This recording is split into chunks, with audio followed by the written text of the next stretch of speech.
Bonsoir, le référendum sur le traité de Maastricht aura lieu le 20 septembre. François Mitterrand fera une déclaration à la télévision, donc sur la 3, à 20 h précises.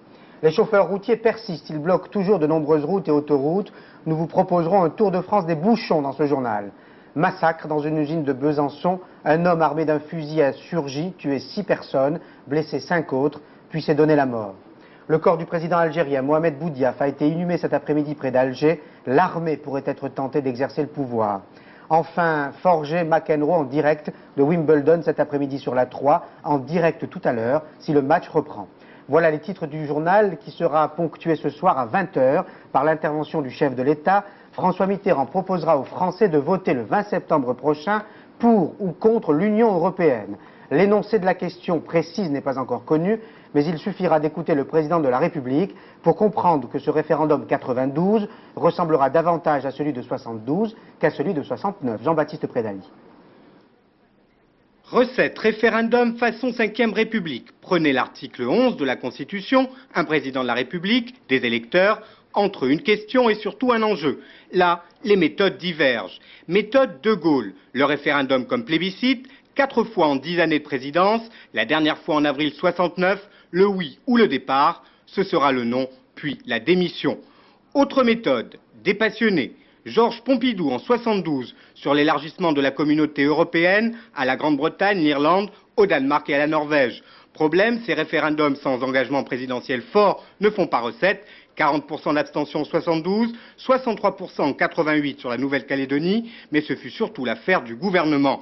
Pour son 2e référendum depuis 81, François Mitterrand le répète, pas question de mêler politique intérieure et Europe, question comment mobiliser sans dramatiser, réponse par oui ou non à Maastricht le 20 septembre, après campagne d'explication, le 7e référendum de la 5e République aura des allures de devoir de vacances. Et cette campagne commencera tout à l'heure à 20 h avec l'intervention du chef de l'État. La France toujours embouteillée par les routiers qui n'ont pas changé d'attitude, malgré le départ en vacances de plusieurs millions d'automobilistes français et européens. Avant de vous donner des informations pratiques, en direct de Rosny-sous-Bois et de Lyon notamment, faisons un rapide tour de France des bouchons. Et la situation s'est encore aggravée au fil des heures. En marge des 2 plus gros points noirs dans le Nord et en région Rhône-Alpes, d'autres bouchons se sont ajoutés en Normandie, en Seine-et-Marne, en Gironde et ailleurs. Pascal Justice. Barrage fixe ou barrage filtrant, les camionneurs et parfois même encore les agriculteurs ont réussi à bloquer aujourd'hui à peu près tous les grands axes routiers du pays. L'autoroute du Nord est encore paralysée de Lille jusqu'à Roissy et si en théorie l'aéroport est accessible depuis Paris, il faut avoir de la patience. Sur l'autoroute du Soleil, ce n'est pas beaucoup mieux. Les problèmes commencent à Fontainebleau, Nemours, Chalon-sur-Saône. Quant à Lyon, inutile de rêver, on ne passe pas un point c'est tout. Au sud, ça bouchonne à Vienne, Valence, Montélimar, Orange et Avignon. Prendre la nationale 7 eût été une bonne idée si les routiers n'avaient pas eu la même. Et de nouveau, Fontainebleau, Nemours et Nevers voient rouge. Seul Clermont-Ferrand est maintenant fluide. Sur la nationale 20, les points noirs se limitent à Montauban et Toulouse. Mais la ville rose a été complètement paralysée au point que la préfecture a mis sur pied une cellule de crise pour renseigner les usagers. Sur l'Aquitaine, ça ne bloque plus qu'au sud de Tours, c'est tout. Vers l'ouest, il y a encore des difficultés sur l'autoroute A13 vers la Normandie, au niveau de Mantes-la-Jolie, Rouen et Caen, et ça bloque au nord du Mans sur la 11. À cette heure, la Bretagne est pratiquement libérée, mais les automobilistes, eux, risquent de rester prisonniers dans les voitures ou les stations une bonne partie de la soirée. Et précisément, pour vous donner une idée de la pagaille qui a régné dans le pays, allons à Toulouse, une ville isolée. Autoroute puis route nationale au cours de la matinée. Des centaines de chauffeurs routiers ont en effet encerclé la ville et c'est un véritable piège qui s'est refermé sur les habitants et sur les automobilistes. Sur place, Thierry Santous et Jean Torcheux. Toulouse connaissait depuis 3 jours la pagaille, elle a découvert aujourd'hui la paralysie. Au sud, au nord, à l'est comme à l'ouest, les routiers étaient au rendez-vous. Dans la zone de Sesquières, Saint-Jory et de l'échangeur de la Lande, 500 poids lourds ont interdit toute circulation sur l'autoroute et la RN20. Dans l'ensemble, pas d'incident entre camionneurs et particuliers, des particuliers qui sont plutôt d'accord avec les exigences des professionnels de la route et contre le permis à points. L'action des chauffeurs routiers, je ne suis pas contre, dans la mesure où ce permis à points est tout à fait contraire à la liberté du travail, quoi. Sur le fond, ils ont raison, mais d'un autre côté, peut-être que s'ils manifestaient autrement, ça passerait davantage, quoi, leur opinion, je crois. Mais depuis ce matin, les premiers touristes sur la route des vacances viennent grossir les rangs des Toulousains sur le chemin du travail. Les Parisiens, fidèles à leur réputation, sont partis malgré les conseils dès hier soir. 3h30 pour faire 50 bornes. Alors regardez, aujourd'hui nous sommes 16h30, ça fait plus de 24 heures qu'on est parti. On en a ras-le-bol. Côté force de l'ordre, pas l'ombre d'un képi sur le bord des routes aujourd'hui. Côté pouvoir public, pas question de revenir sur le permis à points. Côté routier, comme nous l'a confié l'un des responsables ce matin, pas question de bouger d'un mètre. Et si vous apprêtez à partir, écoutez d'abord les indications des centres d'information routière. Allons à Rosny-sous-Bois avec Alain Chabot. Alain ? Oui, Paul, alors on l'a vu dans les reportages qui ont suivi, les gros points noirs qui ont le plus gêné la circulation aujourd'hui et qui la gêneront encore au cours des prochaines heures, c'est-à-dire au cours de la nuit et certainement durant la journée de demain si les routiers ne lèvent pas leur barrage. Eh bien, ces gros points noirs sont toujours les mêmes, à savoir la région nord, l'autoroute A1 au nord de Roissy, au-dessus de Paris, et puis aussi un gros point noir au sud de Paris et bien sûr tout le couloir de la vallée du Rhône.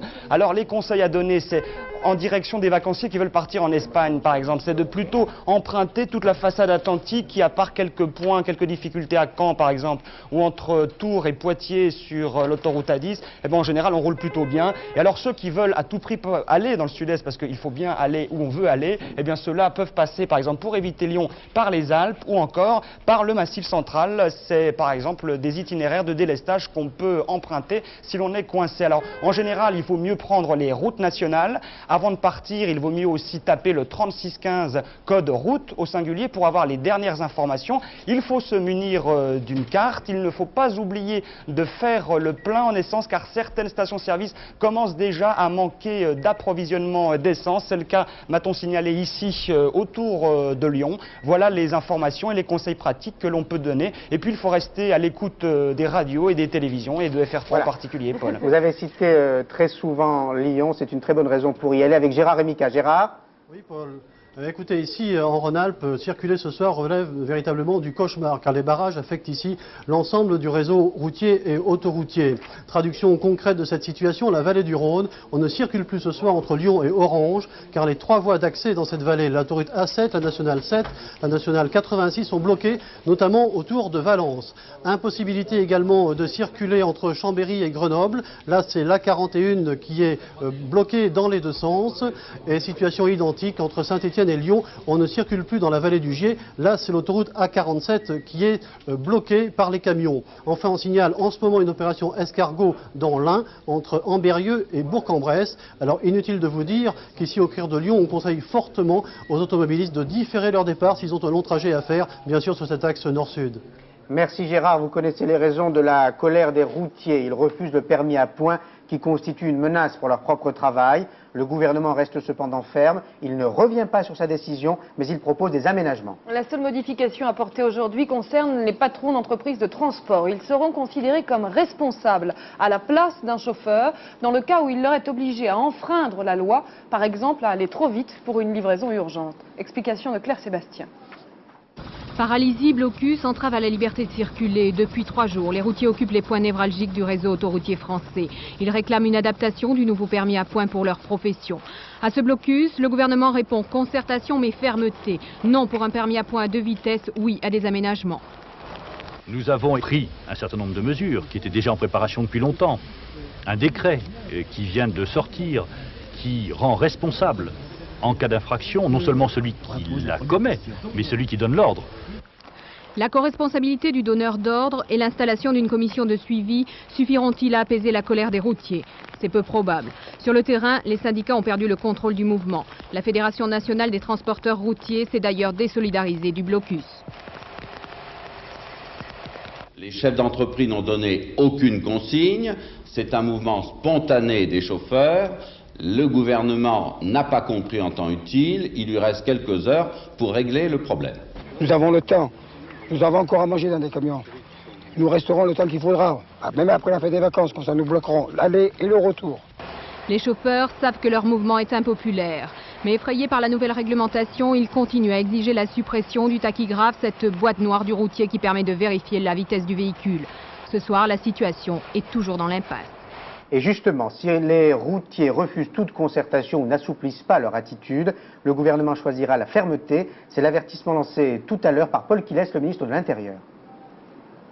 J'ai déjà demandé avant-hier au préfet, donc dès lundi, de faire constater les délits d'entrave à la circulation et de faire dresser des procès-verbaux. Ces instructions restent valables et je le signale pour ceux qui en douteraient, qui ont écrit qu'ils en doutaient, que ces instructions sont appliquées par les préfets dans tous les départements concernés par des barrages routiers. Dans l'hypothèse où les barrages ne seraient pas levés, je ferai procéder à la suspension des permis de conduire des chauffeurs qui entravent la circulation. Nous avons été, je crois, nous avons voulu être complets sur le mouvement d'humeur des routiers, sur ses conséquences, mais nous manquerions à notre devoir si nous n'évoquions pas les raisons qui ont présidé à la mise au point du permis à points. Elles tiennent en 2 chiffres. 10 000 Français meurent chaque année sur les routes et 200 000 sont hospitalisés. À Garches, les médecins annoncent tous les ans à 3 000 personnes qu'elles resteront handicapées à vie. Dans cet hôpital qui accueille les grands accidentés de la route, le permis à points est considéré comme une mesure indispensable pour améliorer le bilan de la sécurité routière. Caroline Sins, Patrick Millerio. Une chambre parmi d'autres dans le plus grand service de l'hôpital de Garches. Olivier et Richard sont 2 accidentés de la route, 2 motards expérimentés, blessés à cause des autres. Richard, 41 ans, a eu les 2 jambes prises sous un camion qui l'a traîné sur 20 mètres. Ses 2 jambes sont écrasées avec de multiples fractures. Sa jambe droite n'a plus d'os ni de chair entre les orteils et le genou. Il va falloir la reconstituer. Je me disais, bon, peut-être comme beaucoup... souvent ça arrive aux autres, parce que moi, il m'est jamais arrivé vraiment de choses graves, trucs comme ça. Bien que je prenais quand même certaines précautions. Hein. J'évitais quand même de faire trop le zigomère, quoi, parce que on sait bien qu'en 2 roues, on n'a pas le droit à l'erreur, quoi. Richard ne conduira plus de moto. Son espoir, arriver à marcher un jour. Olivier, 31 ans, a la colonne brisée et une fracture ouverte de la jambe. Il a percuté un terre-plein à cause d'un automobiliste qui s'est enfui. Moi, j'ai failli être paralysé puisque j'ai une fracture de la colonne. J'aurais pu finir dans un fauteuil. Et ça, c'est flippant, quoi, on dirait. Ce service n'accueille que les grands blessés de la route pendant l'été. Ici, le permis à points aura certainement un effet concret. Les mesures de sécurité qui ont été prises, ceinture de sécurité, vitesse et changement dans la composition des structures des véhicules ont fait qu'effectivement on a moins de blessés thoraciques, moins de blessés abdominaux et beaucoup moins de blessés de face. Ici, la sécurité routière est une priorité car chaque année à Garches, 40 personnes restent paralysées à vie, 10 ne bougeront plus que la tête. Plusieurs dizaines de milliers d'Algériens ont rendu un dernier hommage à leur président assassiné lundi dernier. Le corps de Mohamed Boudiaf a été inhumé cet après-midi près d'Alger dans le carré des Martyrs. Roland Dumas représentait la France lors de cette cérémonie qui s'est déroulée sous haute surveillance, vous allez le voir. Les autorités craignaient en effet des incidents, il n'y en a pas eu. Reportage de nos envoyés spéciaux Morad Aïtabouche et Christian de Carnet.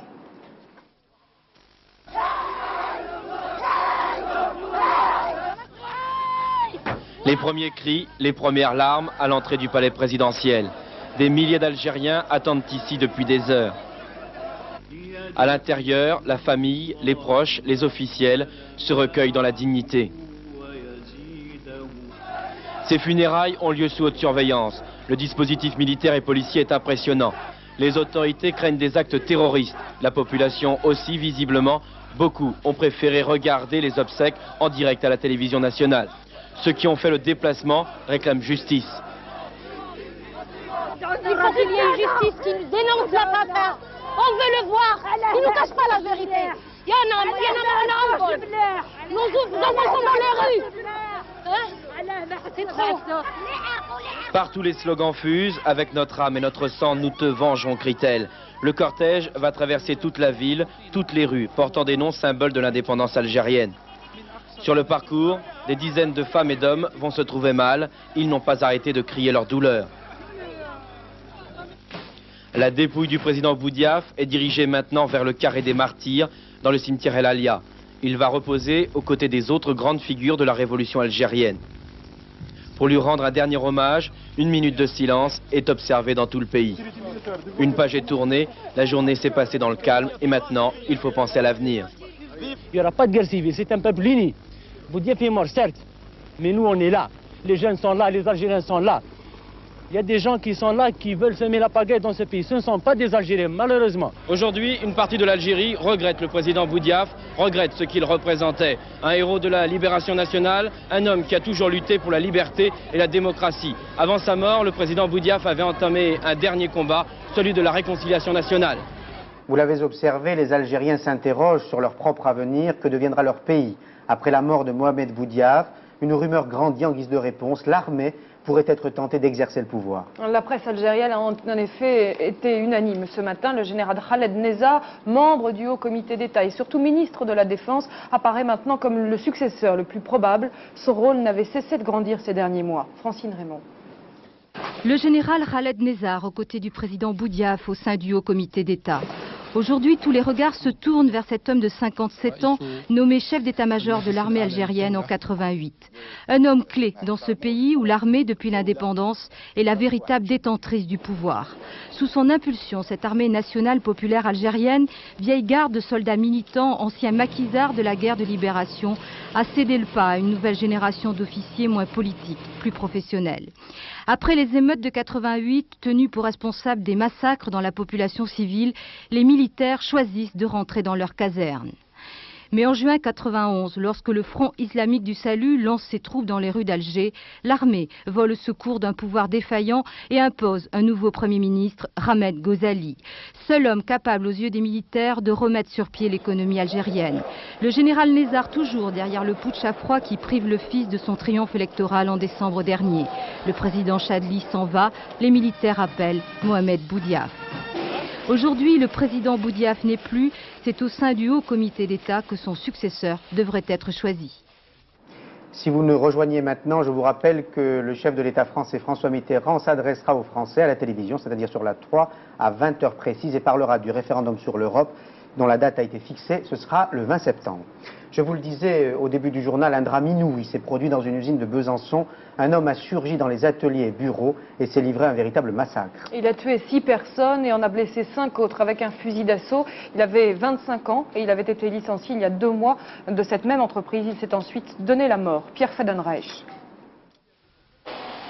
16h cet après-midi à Besançon, un homme armé d'un fusil d'assaut pénètre dans l'entreprise de mécanique bourgeois, ouvre le feu et par courte rafale atteint 12 personnes, dont 6 trouveront la mort.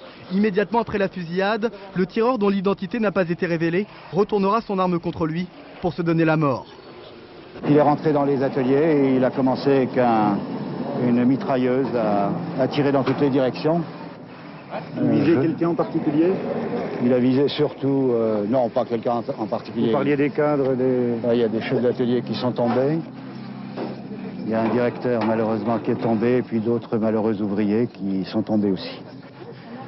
Et par chance, j'ai pu éviter le feu puisqu'il m'a mis en joue. Je ne devrais pas être là.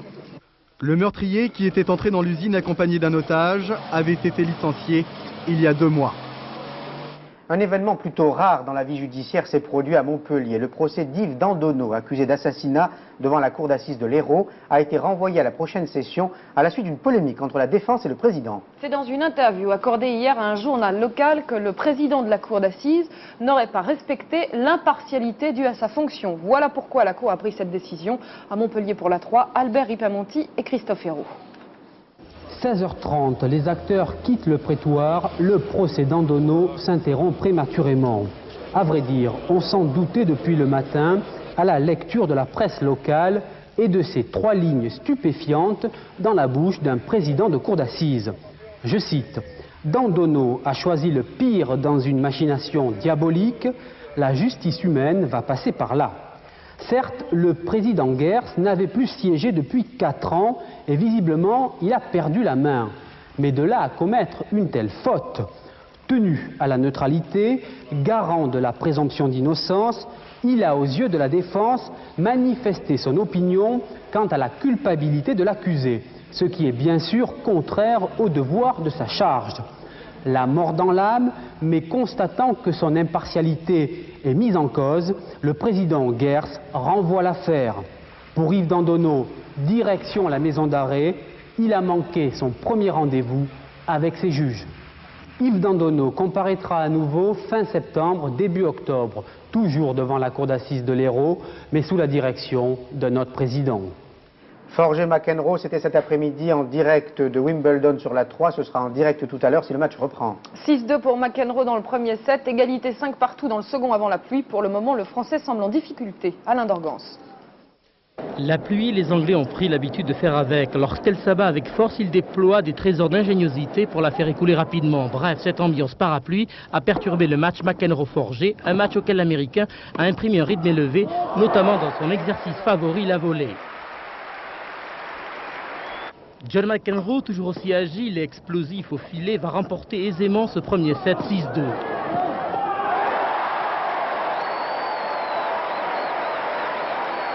Le deuxième sera plus équilibré, Forger retrouvant sa confiance et sa tonicité.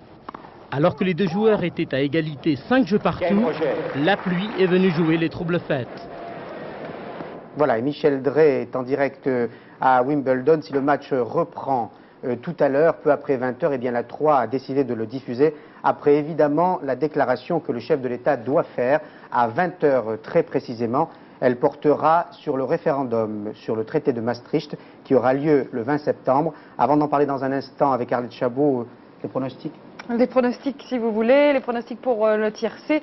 Et Monsieur Courtine, Daniel Leclerc vous conseille de jouer l'As, le 6, le 5, le 3, le 10, le 17. Vous allez les découvrir, j'en suis sûre. Le 15 et le 9. On me dit qu'elles arrivent, que les pronostics arrivent. Les voilà. Et vous le voyez, le 6. Et le joker de Daniel Leclerc. Il est 19h58. Dans 2 minutes, le chef de l'État interviendra sur la 3 comme sur les autres chaînes de télévision. Mais restez sur la 3, vous l'entendrez aussi bien qu'ailleurs. La campagne a commencé, Arlette? Je ne sais pas si la campagne a commencé, évidemment, dans les partis politiques. On va voir ce que dira le chef de l'État tout à l'heure. Je rappelle simplement, vous savez qu'il avait annoncé ce référendum au lendemain du non danois, pour montrer que le processus de Maastricht continuait. Donc ce soir, ce qu'on attend de la part du président de la République, peut-être, c'est par exemple qu'il donne l'intitulé de la question, puisqu'on a la date, mais on n'a pas encore la question à laquelle les Français devront répondre. Donc peut-être le président lèvera un voile ce soir, et puis on comprendra s'il s'engagera ou non dans cette campagne. Je vous propose d'écouter quelques réactions que cette déclaration non encore faite, si j'ose dire, a déjà suscité. Écoutons. L'UDF votera oui au référendum. Nous l'avions annoncé depuis longtemps, mais nous le redisons à l'occasion de l'annonce officielle de la date de ce référendum le 20 septembre. Je pense que dans cette campagne, M. Mitterrand, comme le Parti socialiste, doivent rester relativement modestes et pas voir tout le poids de l'État faire une campagne officielle. Car le risque d'un non à M. Mitterrand peut alors, dans la tête de beaucoup de Français, se développer. Et je ne le souhaiterais pas. Il faut laisser un peu de paix aux Français, mais à condition qu'après, ils se motivent bien pour un grand projet dont, je crois, il ne faut pas oublier que beaucoup de pays dans le monde voudraient bien avoir à ratifier un Maastricht. Voilà, dans 30 secondes exactement, le président de la République devrait intervenir en direct du palais de l'Élysée. Il confirmera la date qui a été rendue publique à l'issue du Conseil des ministres, la date du référendum qui portera sur l'Union européenne, certains n'aiment pas dire le traité de Maastricht, qui portera sur l'Union européenne définie par le traité de Maastricht. Ce référendum aura lieu le 20 septembre. François Mitterrand a déjà dit qu'il n'en fera pas un enjeu de politique intérieure. Dans 4 secondes, nous devrions entendre le président de la République.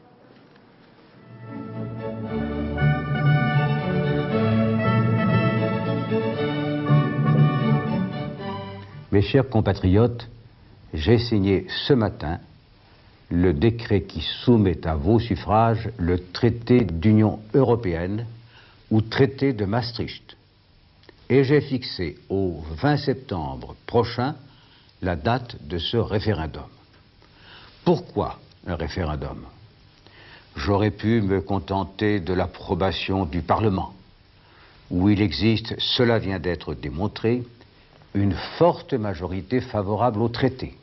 Mais j'ai pensé que sur un tel sujet, qui engage comme rarement dans notre histoire l'avenir de la France, je devais m'adresser directement à vous. Le 20 septembre, vous mesurerez, j'en suis sûr, l'importance de votre choix.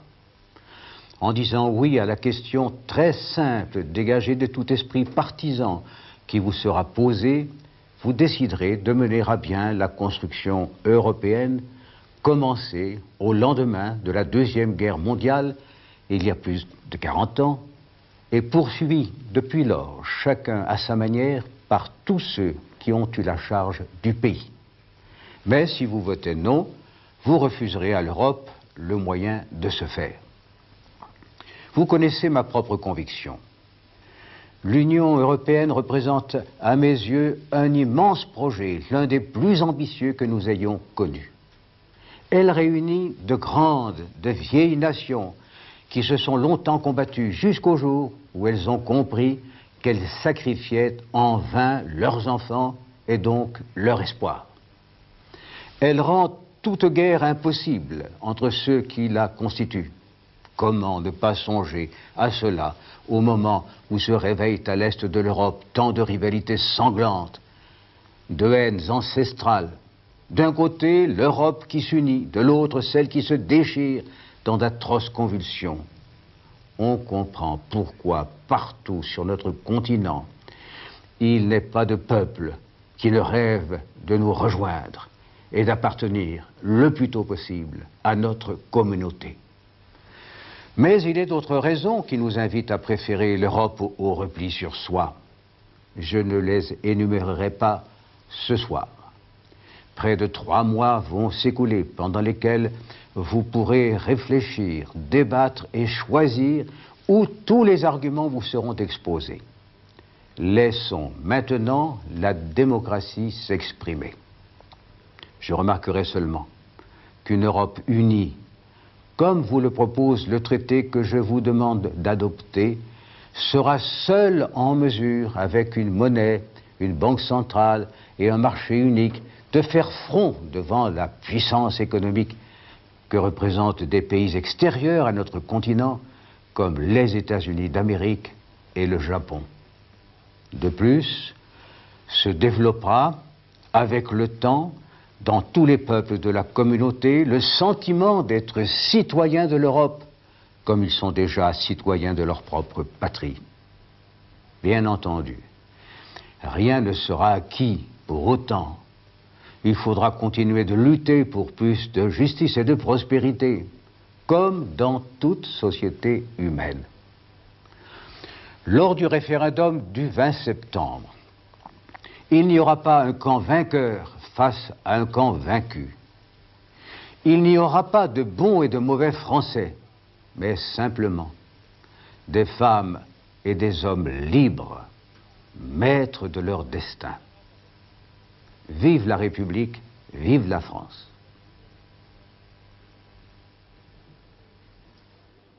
« 4 minutes et 12 secondes d'une déclaration très brève du président de la République qui a donc confirmé la date. Ce sera le 20 septembre et qui a dû entendre l'appel de Pierre Méhaignerie. Pas d'enjeu de politique intérieure, Arlette. Oui, effectivement, le président de la République donc, indique, si vous voulez, le choix, tout de même, les termes du choix. Ça, c'est simple. Il dit aux Français, sans préciser d'ailleurs la question, je vous disais d'ailleurs qu'on l'espérait, on n'a pas la question, l'intitulé exact. Le président dit qu'elle sera simple, cette question. Si les Français disent oui, donc ils permettront que se poursuive la construction européenne développée depuis la Seconde Guerre mondiale. Et s'ils disent non, eh bien, ils refuseront, donc, dit François Mitterrand, ces Français refuseront à l'Europe les moyens de se faire. Pour, bien sûr, appuyer le vote favorable, François Mitterrand donne 2 arguments forts qu'il avait déjà évoqués d'ailleurs. C'est évidemment la paix, une Europe qui se construit, qui se fait d'un côté tandis que l'autre Europe à l'Est se défait, et puis un enjeu économique évidemment, le poids de l'Europe économique face aux États-Unis et au Japon. Et puis vous avez entendu à la fin effectivement, pour dégager un petit peu, de déconnecter de tout enjeu de politique intérieure, le président de la République dit bien qu'il n'y aura pas de vainqueur ou de vaincu, des Français donc qui auront choisi, c'est à la démocratie de s'exprimer, dit François Mitterrand. Et donc il élève évidemment le débat qui doit donc se dérouler dans les 3 mois qui viennent. Merci Arlette, évidemment, vous restez là, si j'ose dire, et vous réinterviendrez dans le journal de Marc Hautement à 22h19. Évidemment, vous réécouterez la déclaration, ou une partie de la déclaration du président de la République, et Marc Hautement interviendra après la marche du siècle et la classe. Je ne sais pas s'il pleut toujours à Wimbledon, mais on me fait savoir que oui. Ben oui, c'est Martine Viglione, chef d'édition, qui dit oui. Donc, Les matchs sont reportés à jeudi, voilà, je vous transmets, ça fait penser à un film américain. Oui, il pleut aussi sur la France, on ne me le dit pas dans l'oreillette, mais Michel Tourav le dira dans quelques secondes. Bonne soirée sur la 3, demain 19h, bonsoir. Bonsoir.